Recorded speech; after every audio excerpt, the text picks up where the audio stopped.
Welcome to Guts and Guns.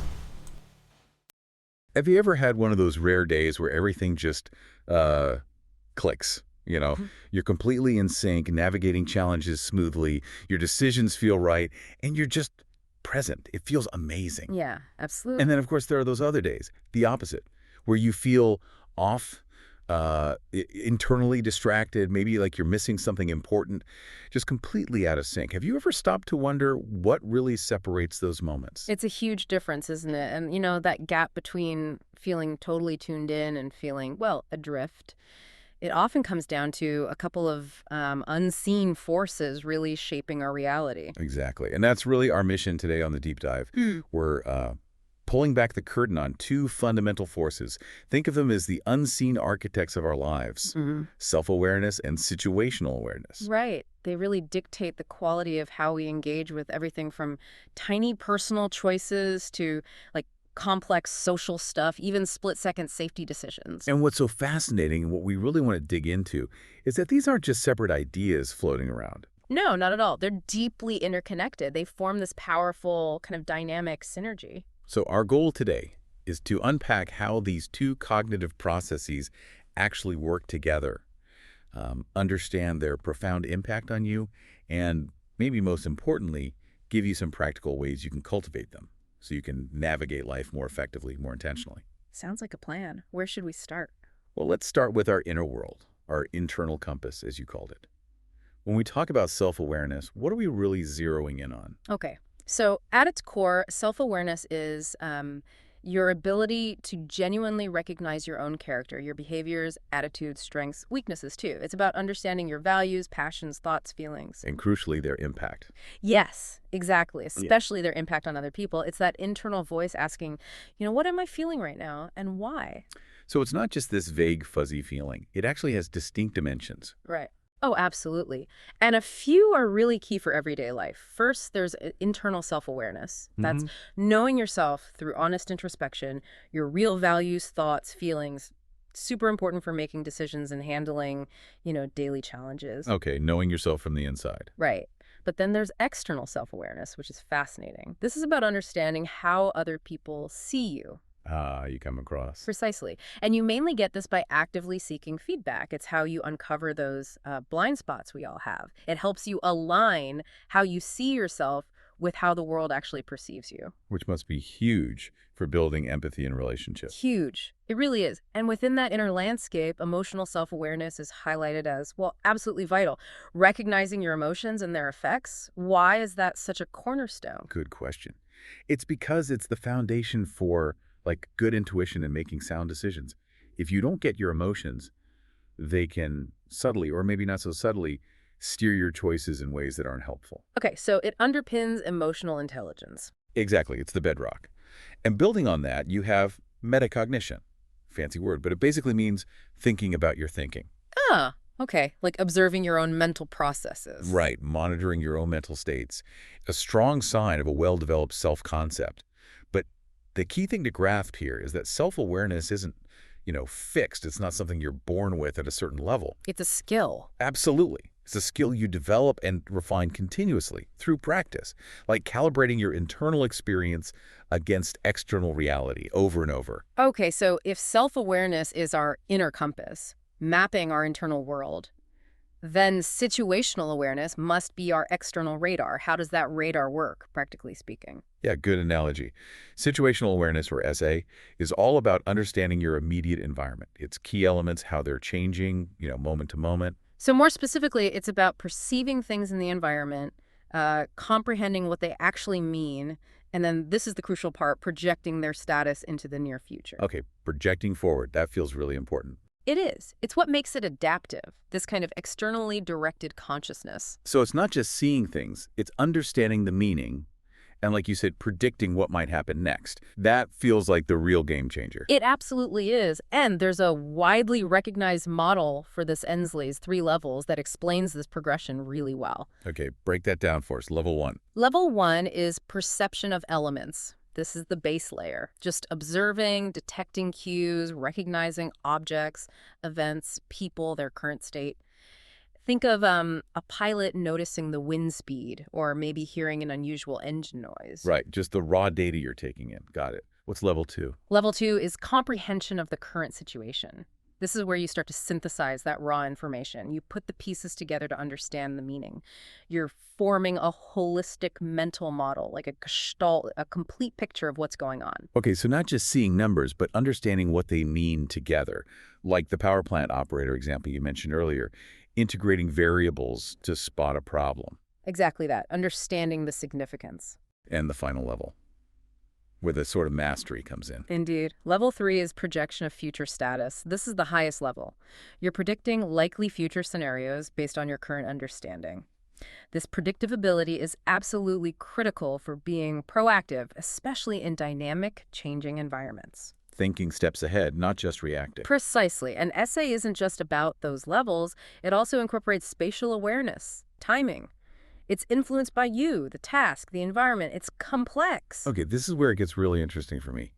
Because these two things, self-awareness and situational awareness, they're not just related. They actually seem to, like, turbocharge each other. They absolutely do. Self-awareness acts as a fundamental catalyst for your external sharpness, your situational acuity. And at the same time, feedback from the world refines your self-understanding. It's this incredibly powerful synergy. So how does self-awareness actually boost your ability to read situations? Well, think about emotional regulation. If you understand your emotions, right, through self-awareness, you can manage them better. Unmanaged emotions, anger, fear, even extreme excitement can literally hijack your decision-making. Ah, okay. They cloud your judgment. They do.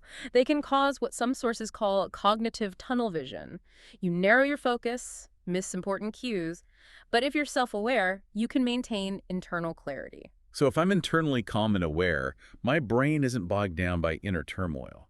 That frees up mental bandwidth to actually see and understand what's happening around me. Exactly. It's like clearing the static on your inner radio so you can hear the external broadcast clearly. It allows for much more efficient and accurate processing of what's going on outside. Makes sense.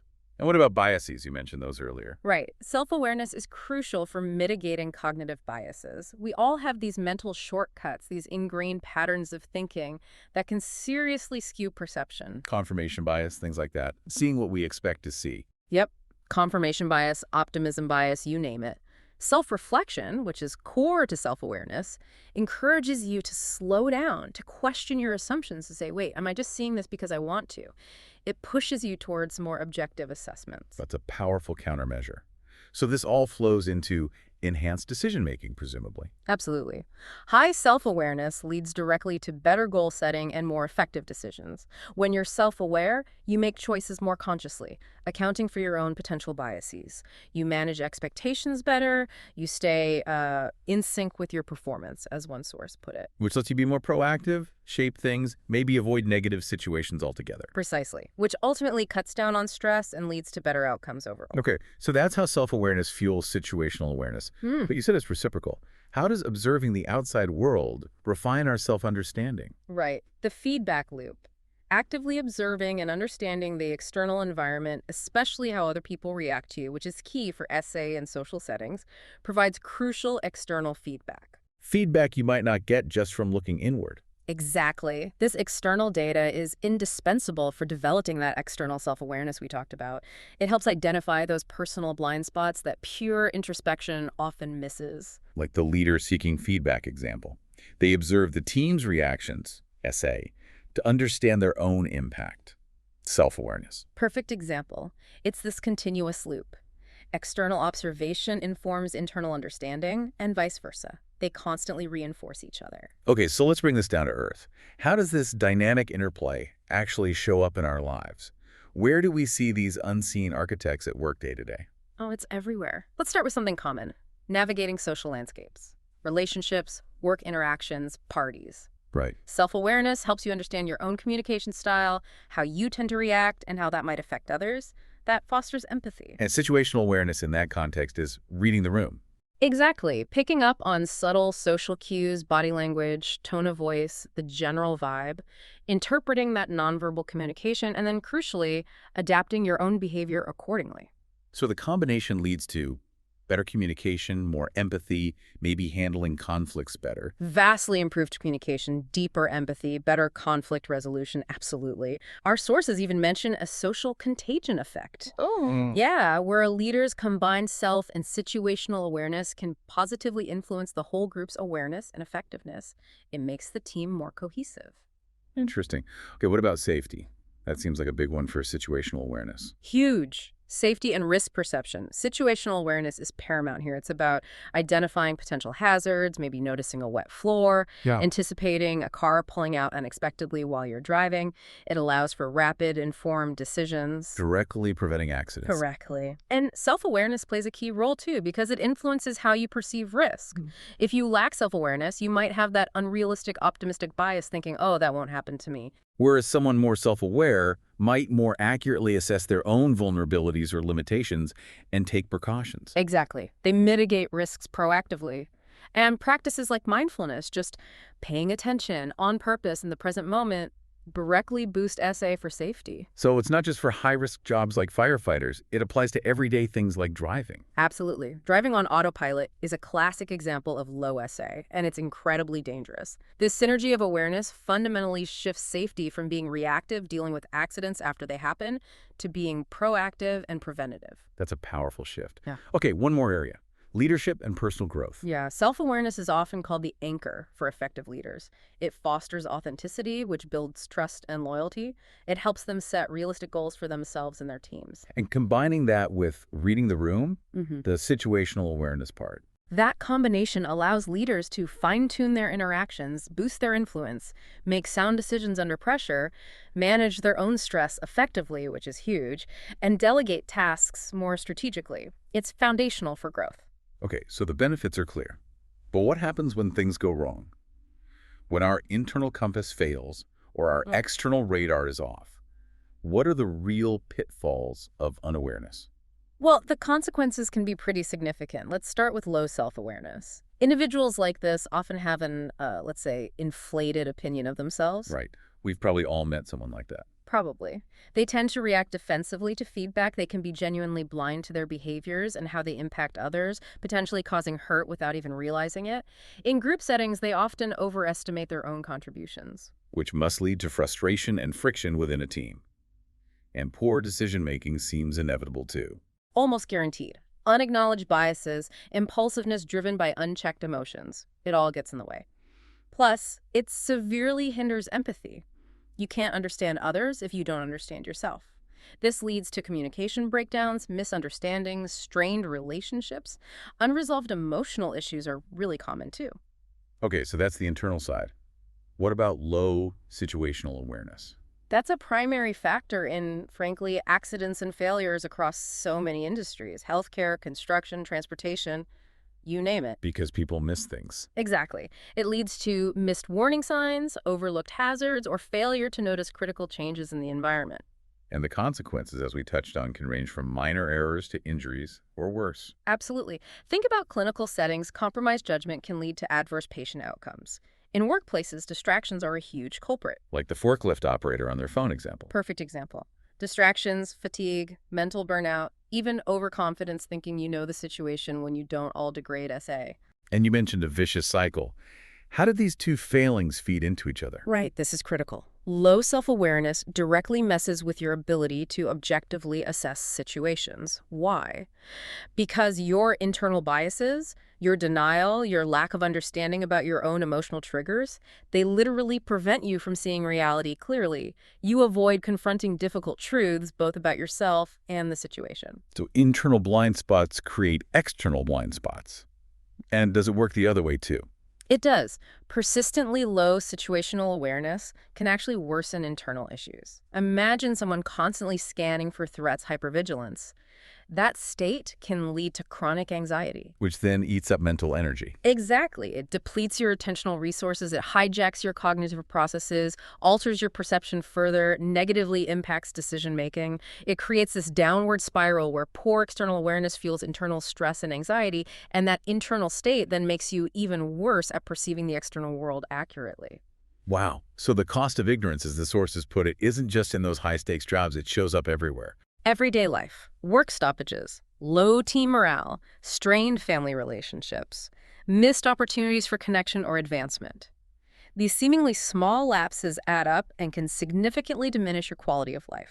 Okay, that paints a clear picture of why this matters. Hmm. So we've defined them, seen how they work together, the impact, the pitfalls. Now, the million-dollar question. Hmm.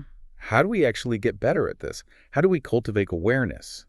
Any practical strategies? Yes, absolutely. And the good news is it is cultivable. It's a skill, like building a muscle. It just takes consistent practice. A fantastic starting point is mindfulness and reflective practices. Mindfulness seems to come up a lot. It does, for good reason. Simply defined, it's paying attention on purpose and in the present moment non-judgmentally. It trains your mind to focus, to observe thoughts without getting swept away by them. This directly helps develop both self-awareness and situational awareness. So things like focusing on your breath for a few minutes, or maybe deliberately noticing new things on your commute, trying to get out of that autopilot mode. Exactly those kinds of things. Simple, but powerful over time. Another great tool is journaling. Really? How does that help? By regularly writing down your thoughts, feelings, observations about your day, your interactions, you start to see patterns. You can identify your biases, understand your emotional triggers better, reflect on why you made certain decisions. It builds both internal clarity and helps you process external events. Makes sense. And then just general self-reflection. Yeah, or self-inquiry. Just setting aside a few minutes each day to consciously think about your actions, your decisions, your interactions, asking yourself, what went well, what didn't, how did I impact others, what could I do differently? It's essential for personal growth and adapting. And what about the external side? Getting that outside perspective. Crucial. Seeking and integrating feedback is paramount for building external self-awareness. It's how you uncover those blind spots introspection alone can't reveal. It takes vulnerability, though, doesn't it? Asking for honest feedback. It definitely does. But it's absolutely essential if you're serious about growth. Beyond these individual practices, there are also structured approaches and continuous learning opportunities. Like what sort of things? Well, there are specific training courses, things like situational awareness for safety, or maybe self-defense classes, even defensive driving courses. They offer very practical skills in observation and threat identification. Okay, targeted training. Right. And there are broader social-emotional learning, SEL, frameworks like the K-cell model. These are comprehensive approaches that integrate self-awareness with self-management, social awareness, relationship skills, responsible decision-making. It's a holistic way to develop these capacities across life. And something simple we can all do more of, active listening. Oh, absolutely. Truly engaging in conversations, paying deep attention not just to the words, but the nonverbal cues, tone, body language. It dramatically deepens your understanding of people and social situations. Okay, one more technique. A really practical one for essay is the what if technique. Right. Yeah. Proactively anticipating potential scenarios. Regularly asking yourself, okay, what if X happens right now? What would I do?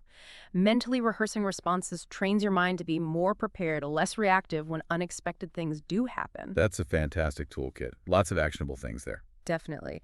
And what this deep dive really shows, I think, is that self-awareness and situational awareness aren't just connected. They're intrinsically linked. They mutually reinforce each other. Right. A deeper understanding of your inner world, your emotions, biases, values. It doesn't just make you more introspective. It actually sharpens your perception of the external world. That internal clarity lets you navigate life with much greater precision. Exactly. And conversely, actively engaging with and understanding what's going on around you provides that essential feedback that constantly refines and deepens your self-understanding. It's a continuous improvement cycle. And the benefits we've discussed are really transformative.